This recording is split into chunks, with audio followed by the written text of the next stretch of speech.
الحمد لله نحمده ونستعينه ونستغفره ونؤمن به ونتوكل عليه ونعوذ بالله من شرور أنفسنا ومن سيئات أعمالنا من يهده الله فلا مضل له ومن يضلله فلا هادي له ونشهد أن لا إله إلا الله وحده لا شريك له ونشهد أن سيدنا حبيبنا شفيعنا مولانا محمدا عبده ورسوله وبعد فأعوذ بالله من الشيطان الرجيم بسم الله الرحمن الرحيم قل اللهم مالك الملك تؤتي الملك من تشاء وتنزع الملك ممن تشاء وتعز من تشاء وتذل من تشاء بيدك الخير إنك على كل شيء قدير.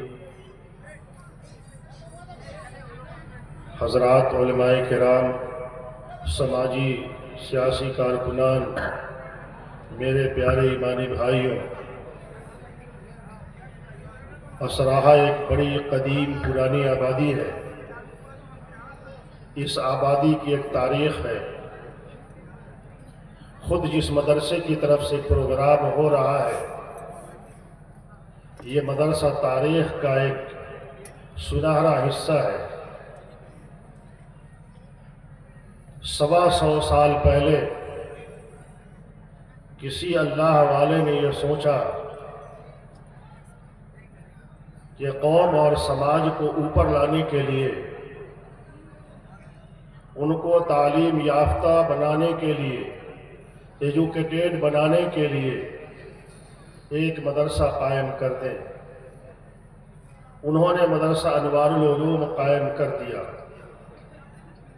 میرے بھائی، آپ غور کیجئے کہ 100 سال 125 سال پہلے ایک شخص آنے والی نسل کے لیے سوچ رہا ہے.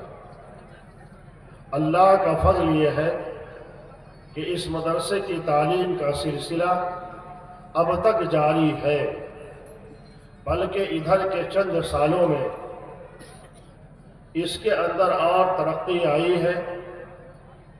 مکتب سے بڑھ کر حفظ کا نظام بھی یہاں قائم ہوا. طلبہ بڑھے، ہاسٹل میں بچے یہاں رہتے ہیں. دور دراز کے طالب علم یہاں آ کر علم قرآن پاتے ہیں. ان سب کا ثواب اللہ تعالی اس بندے کو بھی یقیناً پہنچا رہا ہے جنہوں نے 125 سال پہلے آنے والی نسلوں کے لیے سوچا. وہ آج اپنی قبر میں آسودہ خواب ہیں. یہاں جب پڑھی جاتی ہوگی سورہ فاتحہ، قرآن کریم کی کوئی آیت اور سورہ، اللہ تعالیٰ ان کو مالا مال کر رہا ہوگا ان کی قبر میں. یہ میں اس لیے بول رہا ہوں میرے بھائی کہ وہ بھی ایک اللہ کے بندے تھے. ایک کام کر گئے، علم کا چراغ جلا گئے. آنے والی نسل فائدہ اٹھا رہی ہے. ہم اسٹیج سے ان کو 100 سال کے بعد بھی دعا دے رہے ہیں. یہ ہے اصل زندگی. جس طرح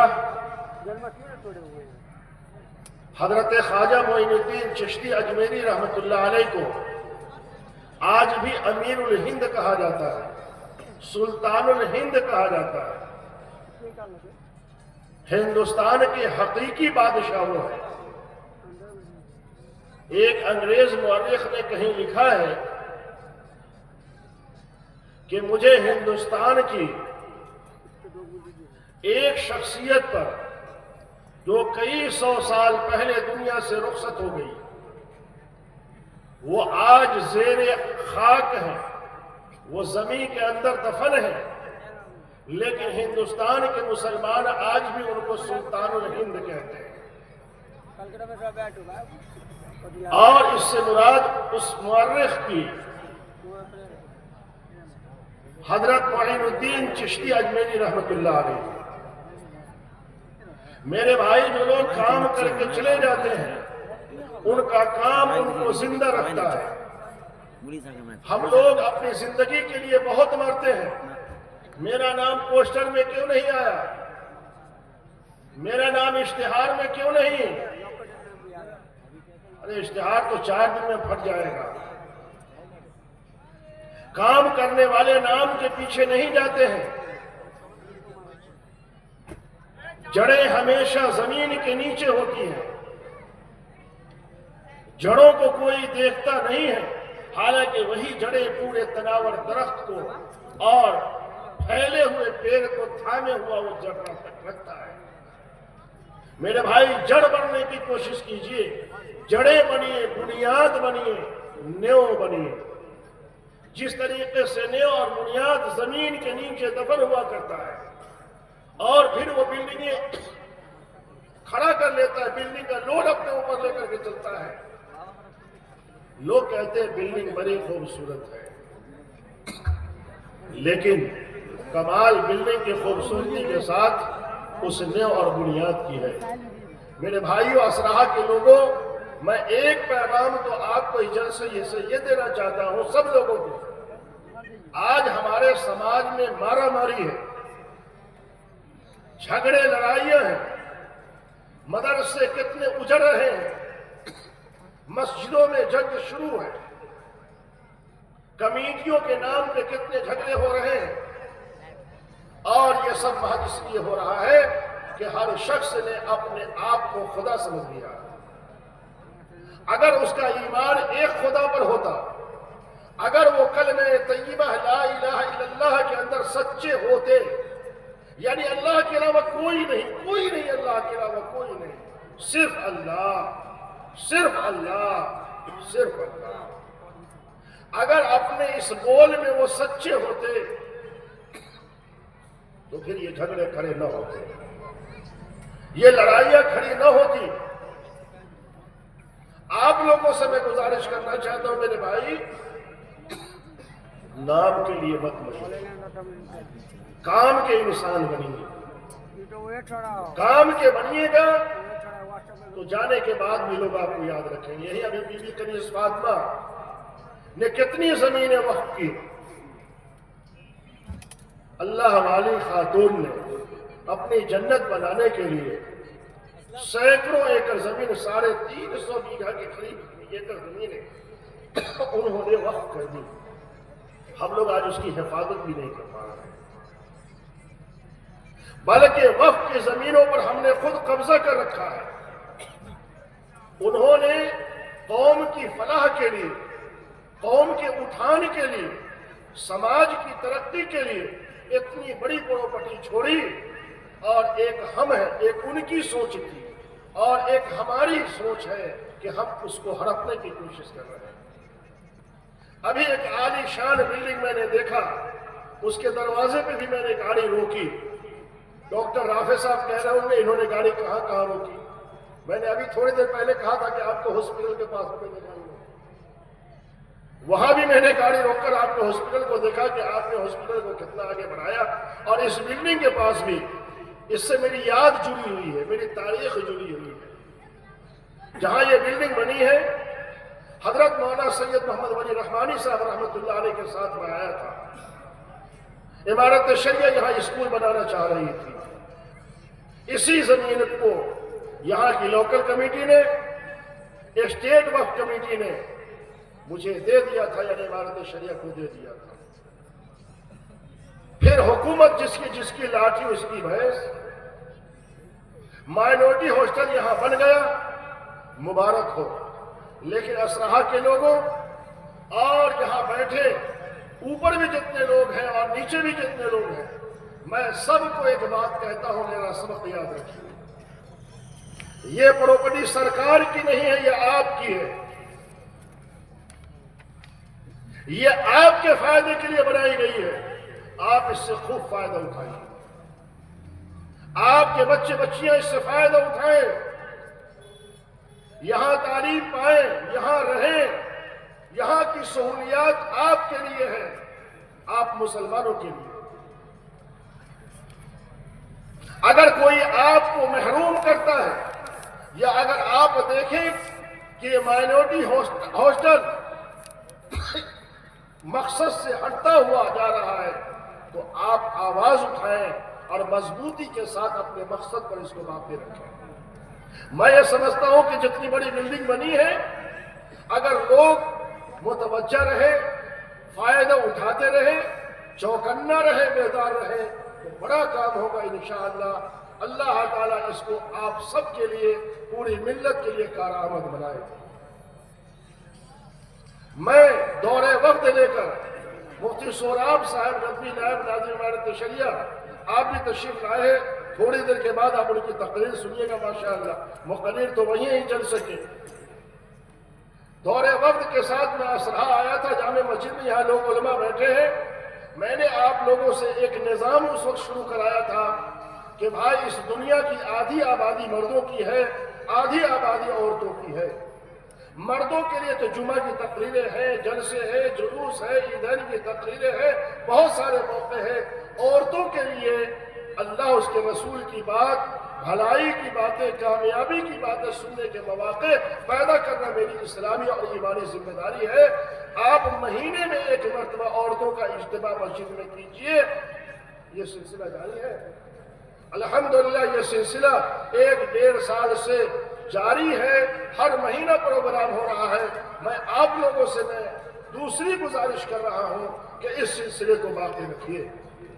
جب عورتوں کے اندر دین ہوتا ہے، عورتیں سمجھدار ہوتی ہے، تو اپنے شوہر کو بھی دین پر رکھتی ہے، بھائیوں کو بھی دین پر رکھتی ہے، باپ اور گھر کے دوسرے لوگوں کو بھی دین پر رکھتی ہے۔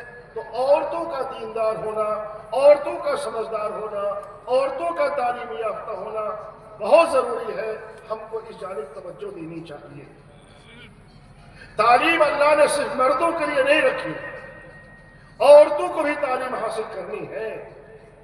آپ کے علم میں بات ہے کہ اسلام کے لیے جس طرح مردوں نے قربانیاں دی ہیں، عورتوں نے بھی قربانیاں دی ہیں۔ اسلام کی سربلندی کے لیے سب سے پہلے جس نے اپنے جان کی شہادت دی ہے، جان کا قیمتی نذرانہ پیش کیا ہے، وہ ایک خاتون تھی۔ معلوم ہے نا، سب سے پہلے اسلام کے نام پر، اسلام کی سربلندی کے لیے، اللہ کے پاک رسول کی محبت میں جس کی جان گئی ہے، ایک عورت کی جان گئی ہے۔ قرآن کریم کی سب سے پہلی حافظہ حضرت عائشہ رضی اللہ تعالی عنہ ہے، حضور علیہ السلام کی بیوی ہے۔ حضور علیہ السلام پر کہتے ہیں کہ سب سے پہلے 4 لوگوں نے ایمان قبول کیا۔ مردوں میں حضرت ابوبکر صدیق نے، عورتوں میں حضرت خدیجہ نے، بچوں میں حضرت علی نے، غلاموں میں حضرت زید نے۔ لیکن میرے بھائی، میں نے بہت غور کیا، بہت سوچا کہ ان 4 میں سب سے پہلے کس نے ایمان قبول کیا۔ میری تحقیق جہاں تک پہنچی اور میرا ذہن جا کر کے جہاں ٹھہرتا ہے، وہ یہ ہے کہ ان 4 میں بھی سب سے پہلے حضرت خدیجہ الکبریٰ رضی اللہ تعالیٰ عنہ نے ایمان قبول کیا ہے۔ اسلام سب سے پہلے قبول کرنے والی ایک خاتون ہے۔ اللہ کے رسول حضرت محمد مصطفیٰ صلی اللہ علیہ وسلم نے لوگوں سے کہا کہ اے لوگوں، میری وحی اور میرے علم کا آدھا حصہ میری بیوی عائشہ سے سیکھو۔ حضرت عائشہ رضی اللہ تعالیٰ عنہ کے پاس حضور علیہ السلام نے جو متعدد شادیاں کی، حضور نے جو کئی نکاح کیے، اس کا ایک بڑا مقصد یہ تھا کہ مختلف خاندان کے لوگ جہاں جہاں نکاح ہو وہ لوگ ایمان قبول کریں، اور دوسرا مقصد یہ تھا کہ ان عورتوں کے ذریعے سے، ان بیویوں کے ذریعے سے عورتوں کی اصلاح کا کام کیا جائے۔ بہرحال موضوع ایک دوسرا ہے اور یہ لمبا موضوع ہے۔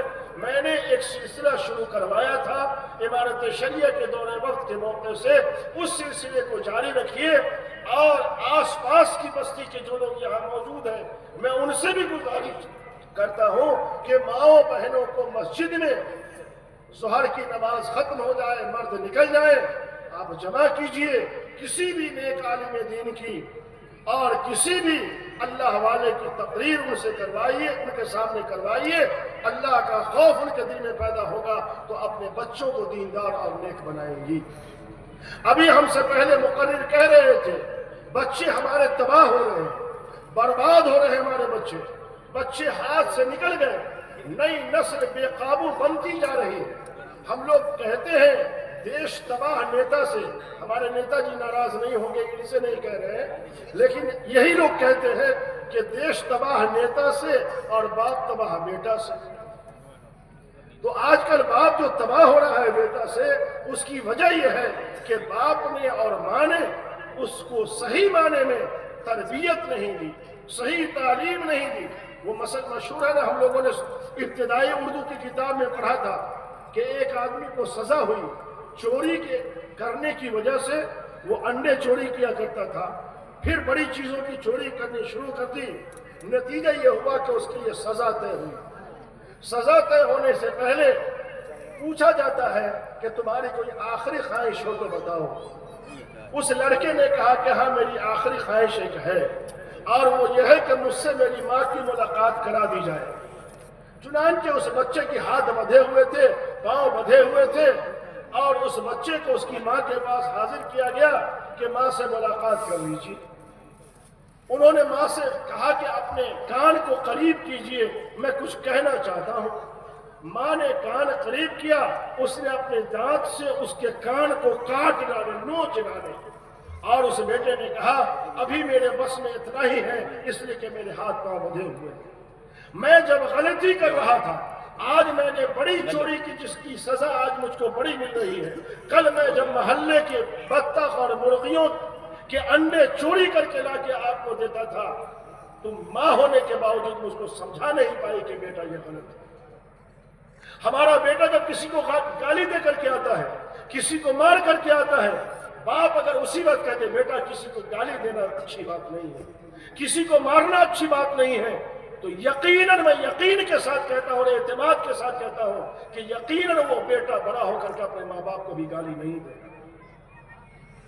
ہم اس کی واہ واہی کرتے ہیں، اس کے حوصلے بڑھاتے ہیں اگر وہ کسی کو گالی دے کر کے آتا ہے اور کسی کو مار کر کے آتا ہے۔ نتیجہ یہ ہوتا ہے کہ آپ کا بیٹا دوسرے کو کب تک مارتا رہے گا؟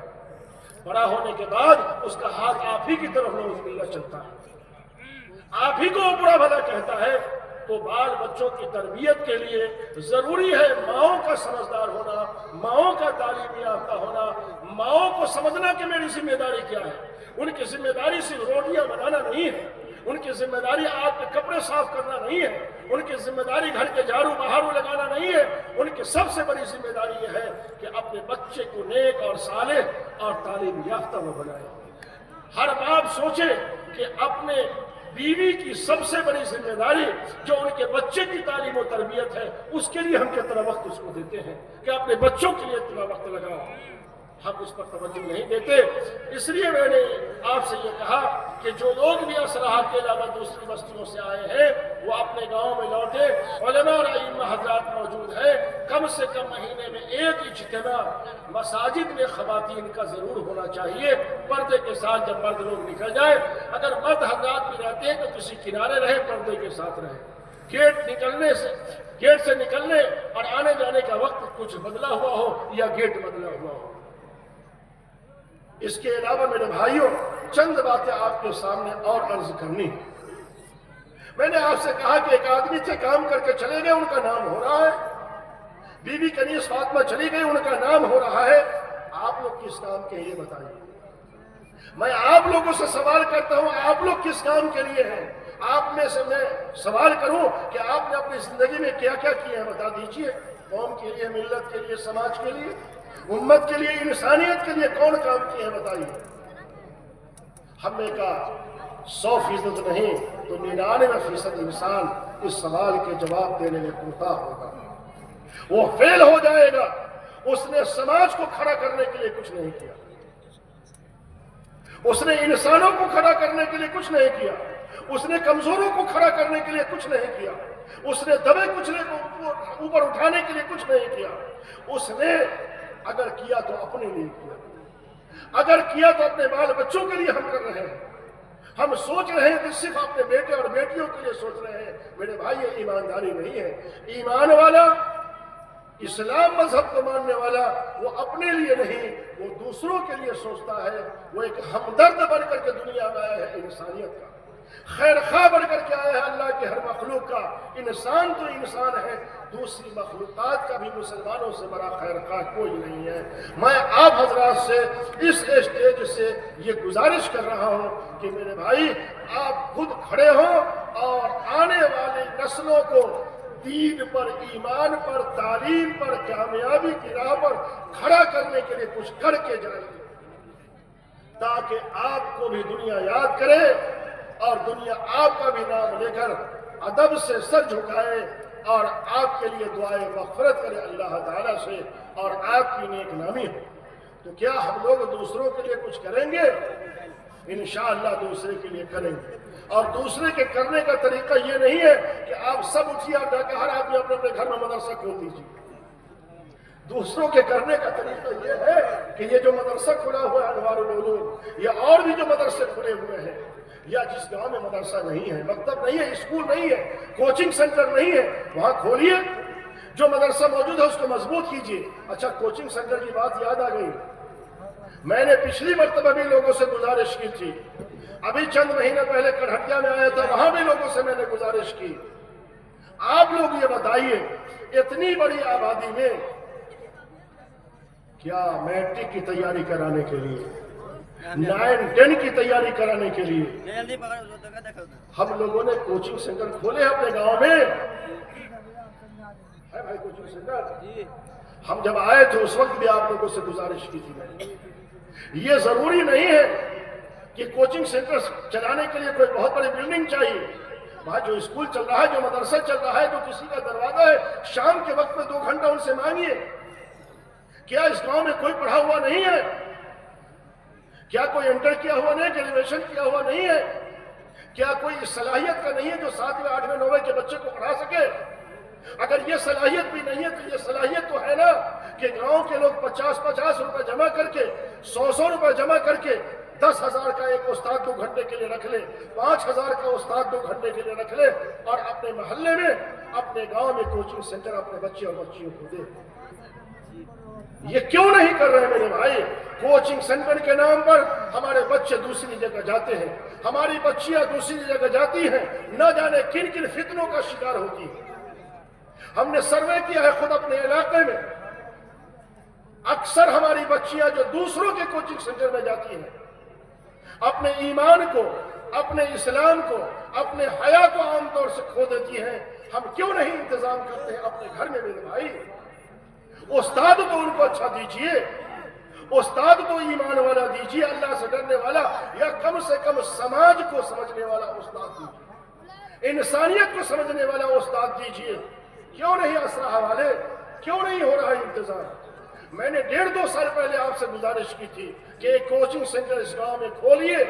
کون لوگوں نے جلسہ کرایا ہے؟ ہر کام کہے گا مولانا صاحب کرا. الحمدللہ قوم کے لوگ ہر کام مولانا ہی سے کروانا چاہتے ہیں. کوئی کچھ ہو جائے, امارت شریعہ والے کیوں نہیں ایسے کر رہے ہیں, جمعیت العلماء والے کہیں نہیں کر رہے ہیں, فلاں جماعت والے کیوں نہیں کر رہے ہیں, آپ کیا کر رہے ہیں جناب؟ الحمدللہ علماء کی جو صلاحیت ہے, ایک حافظ اس وقت تک چین سے نہیں بیٹھتا ہے جب تک کہ وہ دوسروں کو حافظ بنا نہیں ڈالتا. وہ روتا ہے اس وقت کہ وہ ہم باجھ تو نہیں ہو گئے, ہمارا علم غیر نافع تو نہیں ہو گیا, اے اللہ ہم نے پڑھا مگر کسی کو پڑھایا نہیں. وہ روتا ہے اور اس وقت مطمئن ہوتا ہے جب وہ شاگرد تیار کرنے لگتا ہے, جب وہ حافظ تیار کرنے لگتا ہے, جب وہ علماء تیار کرنے لگتا ہے, تب وہ مطمئن ہوتا ہے. ایک حافظ تیار کرتا ہے, ایک عالم تیار کرتا ہے. میں ڈاکٹروں سے پوچھتا ہوں, میں انجینئروں سے پوچھتا ہوں, آپ نے کتنے ڈاکٹر قوم کو دیے؟ آپ نے کتنے انجینئر ڈاکٹر قوم کو دیے؟ آپ نے کتنے IAS قوم کو دیے؟ IAS سے پوچھیے, IPS سے پوچھیے کہ آپ نے اپنی محنت سے کتنے IAS اور IPS بنائے. سماج کے ہر فرد کی برابر کی ذمہ داری ہے. چلیے اگر میرے بھائی جو جلسے کے منتظم حضرات ہیں, مدرسہ انوار العلوم کے لوگ ہیں, کون لوگ ہیں بھائی؟ ادھر آئیے, آئیے, کچھ کام ہو جائے آپ ہی سے. آئیے, جو جلسہ کرائے آئے میرے سامنے وعدہ کیجئے, تب ہم اس کرسی سے اٹھیں گے ورنہ اٹھیں گے. کہاں ہے مولانا؟ یہاں آئیے نا میرے سامنے, دائیں طرف آئیے, ہاتھ رکھ دیں آپ کے سر پہ, اللہ کی مدد اترے گی. آئیے جو لوگ جلسہ کرائے سب جو بیلے لگائے ہیں نا رضاکار والا، یہاں آئیے دائیں طرف آئیے. جلسہ کو کامیاب کر لیجیے، کچھ کام کر جائیے نیا. مدرسہ والوں کو چل ہی رہا ہے ماشاءاللہ، اچھا چلا رہے ہیں آپ لوگ. ایسا کیجئے کہ آپ ہی ایک ماسٹر کو متعین کیجئے شام کے وقت کے لیے کوچنگ کے لیے. گاؤں کے بچے بچیاں وہاں کر کے کوچنگ پڑھے، تعلیم پائے. جو لوگ اسکولوں میں پڑھ رہے ہیں ہمارے بچے بچیاں، ان کی بہتر تعلیم کے لیے 1-2 گھنٹے کا کوچنگ کا نظم بھی آپ کروا دیجیے، کوئی مسئلہ نہیں ہے. 10,000 روپے خرچ ہوگا، اللہ آپ کو دے گا. نہیں ہوگا تو ہم سے مانگ لیجیے، کروا لیجیے گا انشاءاللہ. بولیے انشاءاللہ. ارے اللہ کی طرف دیکھیے، لوگوں کی طرف کیا دیکھ رہے ہیں؟ دائیں بائیں کیا دیکھ رہے ہیں؟ اوپر دیکھیے. انشاءاللہ انشاءاللہ آپ لوگ ان کا ساتھ دیجیے گا بھائی، آپ لوگ ساتھ دیجیے گا. انشاءاللہ آپ کے بچے بچیاں یہاں پڑھنے آنے چاہیے جب یہ کوچنگ سینٹر کھولیں گے انشاءاللہ. یہ بات میں نے 1.5-2 سال پہلے آپ لوگوں سے خوشامد کی تھی. اللہ تعالیٰ جس سے چاہتا ہے کام لے لیتا ہے. انشاءاللہ اللہ تعالیٰ ان لوگوں سے کام لے گا. جن لوگوں نے بھی جلسے کا انتظام کیا ہے، جو لوگ بھی گاؤں کے ذمہ داران ہیں، میں تمام سے گزارش کرتا ہوں آنے والی نسل کی فکر کیجیے، ان کے دین و ایمان کی فکر کیجیے. میں ابھی مدینہ منورہ سے آ رہا ہوں، اللہ کے فضل سے عمرے کے سفر سے لوٹا ہوں. میں ایک واقعہ بتا رہا ہوں مدینے کی زندگی کا. میں جب 2011 سے لے کے 14 تک میں وہاں ایک مدرسے میں استاد تھا. ایک آدمی نے میرے پاس فون کیا مغرب کے بعد، ٹوٹی پھوٹی اردو میں. وہ عربی بولنے والے تھے لیکن اردو کچھ سیکھ لیا تھا انہوں نے فون کیا، انت شبلی، آپ شبلی ہو؟ میں نے کہا میں شبلی ہوں. کہاں ہو؟ میں نے کہا میں اس وقت مسجد بلال کے پاس ہوں. انہوں نے مجھ سے کہا کہ میں تم سے ملنا چاہتا ہوں، کب ملاقات ہوگی؟ میں نے کہا کہ آدھا گھنٹے کے بعد میں فری ہو جاؤں گا، آپ ملنا. انہوں نے بتایا کہ میں مسجد بلال کے فلاں کونے پہ رہوں گا، میرا ڈریس یہ ہے، اس کلر کا میں کپڑا پہنے ہوا ہوں اور اس کلر کی گاڑی میرے ساتھ ہوگی. چنانچہ آدھا گھنٹے کے بعد جب میں آیا، اس آدمی نے میں نے بھی اپنا لباس بتا دیا اس کو کہ میں آج اس کلر کا لباس پہنے ہوا ہوں. دور سے انہوں نے مجھ کو دیکھا اور کہا کہ مولانا صاحب تعال یہاں آئیے. میں گیا اور انہوں نے مجھے اپنی گاڑی پہ بیٹھا لیا، گاڑی پہ بیٹھایا اور پھر وہ چلتے بنے مجھ کو لے کر. میں ڈر سا گیا کہ اجنبی جگہ ہے، نیا ملک ہے، یہ نیا آدمی ہے، اپنی گاڑی پہ بیٹھا کے مجھ کو کہاں لے جا رہا ہے. گاڑی کو گھماتے ہوئے باب احد کی طرف لائے وہ، اور ایک بہت بڑی دکان ان کی، جا نماز کی، ٹوپی کی، تسبیح وغیرہ کی، رومال کی بہت بڑی دکان. اپنی دکان میں لے گئے. انہوں نے پہلے پانی پیش کیا، پھر انہوں نے چائے پیش کی اور پھر کہا کہ مولانا صاحب ایک کام ہے آپ سے. ہم کو ٹوٹی پھوٹی اردو میں بول رہے تھے وہ، آپ سے ایک کام ہے. میں نے کہا کہیے کیا کام ہے؟ انہوں نے کہا کہ میرے بچے کو آپ پڑھا دو. اور کیا پڑھا دو آپ سنیے. انہوں نے مجھ سے کہا کہ انگریزی پڑھا دو میرے بچے کو. میں نے کہا کہ میں انگریزی کا استاد نہیں ہوں، میں عربی زبان پڑھاتا ہوں، میں انگریزی نہیں پڑھا پاؤں گا آپ کے بچے کو. ایسا کیجیے کہ میں جس مدرسے میں پڑھاتا ہوں مدارس دارالہجرہ الشاوی مدینہ منورہ میں ہے، وہاں انگلش کے بھی ٹیچر ہیں، آپ چلیے میں ان سے بات کرا دیتا ہوں. وہ جو جواب دے رہے ہیں وہ جواب میں آپ لوگوں کو سنانا چاہتا ہوں. اس شخص نے کہا کہ میں ان سب کو جانتا ہوں، وہ داڑھی نہیں رکھتا ہے، میں اپنے بچوں کو بلا داڑھی والے سے نہیں پڑھاؤں گا. آپ اے بی سی ڈی بھی نہیں جانتے ہو؟ اے بی سی ڈی جانتے ہو نا؟ میں نے کہا اے بی سی ڈی تو جانتا ہی ہوں. تو جو جانتے ہو میرے بیٹے کو پڑھا دو، میں تمہیں سے پڑھاؤں. جب میں نے یہ جذبہ دیکھا تو میں نے ان کے بچوں کو پڑھانا شروع کیا. میرے بھائی، اس آدمی کی یہ بات آج تک مجھ کو لگ رہی ہے، ایمان والا ہے وہ کہہ رہا ہے کہ اپنے بیٹے کو بلا داڑھی والے سے میں نہیں پڑھاؤں. ہم اپنے بیٹے بیٹیوں کو کہاں کہاں بھیجتے ہیں پڑھانے کے لیے، کس وقت بھیجتے ہیں پڑھانے کے لیے، کتنی دور بھیجتے ہیں پڑھانے کے لیے. سفر کے لیے تو کہا جاتا ہے کہ اگر عورت سفر کر رہی ہے تو اس کے ساتھ اس کا بھائی ہو، باپ ہو، شوہر ہو، بیٹا ہو، قریبی رشتہ دار ہو. لیکن آپ کوچنگ کے نام پہ کہیں بھیج دیتے ہیں، پڑھائی کے نام پہ کہیں بھیج دیتے ہیں. کیا اس میں اسلام کی ہدایت نہیں ہے؟ یقیناً ہے. اسی لیے میں جس آبادی میں جاتا ہوں وہاں کے لوگوں سے کہتا ہوں کہ میرے بھائی تعلیم کے چراغ جلاؤ، اسکول کھولو. مدرسے نہیں ہے تو مدرسے اور مکتب کھولو. پہلے سے اگر موجود اسکول اور مکتب ہے تو اس کو مضبوط کرو. کوچنگ سینٹر قائم کرو تو کوچنگ سینٹر کا بھی اللہ تعالیٰ نظم کر دے. میں اس بات کی دعا بھی اللہ تعالیٰ سے کرتا ہوں اور امید بھی کرتا ہوں کہ اللہ مولانا کے قدموں میں استقامت عطا فرمائے، اللہ ان کی مدد فرمائے، اللہ ان کو کام کے لیے چن لے. تو میرے بھائی ہم سب کی اپنی اپنی ذمہ داری ہے. ہماری ذمہ داری صرف یہ نہیں ہے کہ انگلی اٹھاتے رہیں، ارے مولوی صاحب تو چندہ کر کے لاتا کھا جاتا ہے، فلاں کا بیٹا تو ایسا ہے، فلاں کی بیٹی تو ایسی ہے. آپ اپنے بارے میں بھی سوچو، اپنے بیٹے بیٹی کے بارے میں بھی سوچو. اللہ تعالیٰ نے ہم کو ہمارا ذمہ دار بنایا. اللہ تعالیٰ قیامت کے دن ہم سے ہمارے بارے میں پوچھے گا. ہم لوگ اپنے بارے میں کتنا وقت دیتے ہیں. چوک چوراہے پہ دوسرے کے بیٹے اور بیٹیوں پہ تبصرہ کرنے والے باپ سے میں پوچھنا چاہتا ہوں کہ آپ نے اپنے بیٹے اور بیٹیوں کی تعلیم پر کتنا وقت لگایا؟ کتنا گھنٹہ باپ بیٹھتا ہے کتاب لے کر اپنے بیٹے کے ساتھ، اپنی بیٹی کے ساتھ؟ کتنے گھنٹے وقت دیتے ہیں آپ؟ گپے مارتے ہیں ہوٹل پر، سیاست کرتے ہیں. سیاست کرنے تو آتی نہیں لیکن سیاست کرتے ہیں. لیکن جو اصل ذمہ داری ہے آپ کے بال بچوں کی، جس کے بارے میں قیامت کے دن اللہ تعالیٰ پوچھے گا ہم سب سے، اس کے بارے میں ہم لاپرواہ ہیں.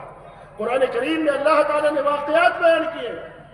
قرآن کریم میں اللہ تعالیٰ نے حضرت یعقوب علیہ السلام کے واقعہ بتایا ہے. ام کنتم شہداء اذ حضر یعقوب الموت اذ قال لبنیہ ما تعبدون من بعدی. حضرت یعقوب علیہ السلام کے انتقال کا وقت جب قریب ہوا تو انہوں نے اپنے بیٹے کو جمع کیا. کئی بیٹے تھے، سارے بیٹوں کو بلوایا، دھڑا دھڑ سارے بیٹے، 11-12 بیٹے تھے. سب بیٹے ابا کے پاس آ گئے کہ ابا کے انتقال کا وقت ہے، نہ معلوم ابا ہم لوگوں کو کیوں بلا رہے ہیں. سب بیٹے آ کر کے بیٹھ گئے حضرت یعقوب علیہ السلام کے پاس. ہم لوگوں کے باپ اگر بلائے انتقال کے وقت کہ بلاؤ بیٹا بیٹی کو فون کر کے، تو شاید ہماری توقع یہ ہونے لگے کہ ابا بتائیں گے کہ فلاں بینک میں اتنا پیسہ ہے تم لے لینا، اور فلاں زمین تم لے لینا، اور فلاں زیور تم لے لینا، اور فلاں جگہ کا مکان تم لے لینا. ہماری سوچ یہ ہو گئی ہے. نبی کی سوچ کو اللہ نے قرآن کریم میں ذکر کیا ہے. اللہ فرماتے ہیں کہ انہوں نے اپنے بچوں کو آخری وقت میں جمع کیا. جب سارے بچے جمع ہو گئے تو باپ نے سب بیٹے سے ایک سوال کیا، تمام بیٹوں سے ایک سوال کیا، ایک کوشچن کیا کہ اے میرے بیٹے، ایک چیز مجھے پریشان کر رہی ہے، میں دنیا چھوڑ رہا ہوں، تم مجھے بتاؤ، اطمینان دلاؤ، ما تعبدون من بعدی، میرے بعد تم کس کی عبادت کرو گے؟ میں تو اللہ کا رسول تھا، تم رسول کے بیٹے تھے، رسول کی نگرانی اور تربیت تمہیں حاصل تھی، تو تم نے ایک اللہ کو مانا. میرے بعد تم اس دین پر قائم رہو گے یا بگڑ جاؤ گے، بھٹک جاؤ گے؟ تمام بیٹوں نے کہا قالوا نعبد الہک و الہ آبائک ابراہیم و اسماعیل و اسحاق الہ واحدا ونحن له مسلمون. ابا گھبرائیے نہیں، جس طریقے سے آپ کی زندگی میں ہم ایک اللہ کی عبادت کرتے رہے، آپ کے جانے کے بعد بھی ہم اسی ایک اللہ کی عبادت کرتے رہیں گے. جب بیٹوں نے اطمینان دلا دیا، پھر ان کو سکون ملا، اس کے بعد ان کی روح نکلتی ہے. میرے بھائی، ہم لوگ دنیا چھوڑ دیتے ہیں، لیکن کیا یہ فکر ہمارے پاس ہے کہ میرے بعد میرے بیٹے دیندار رہیں گے یا نہیں رہیں گے، میرے بیٹیاں دیندار رہیں گی یا نہیں رہیں گی؟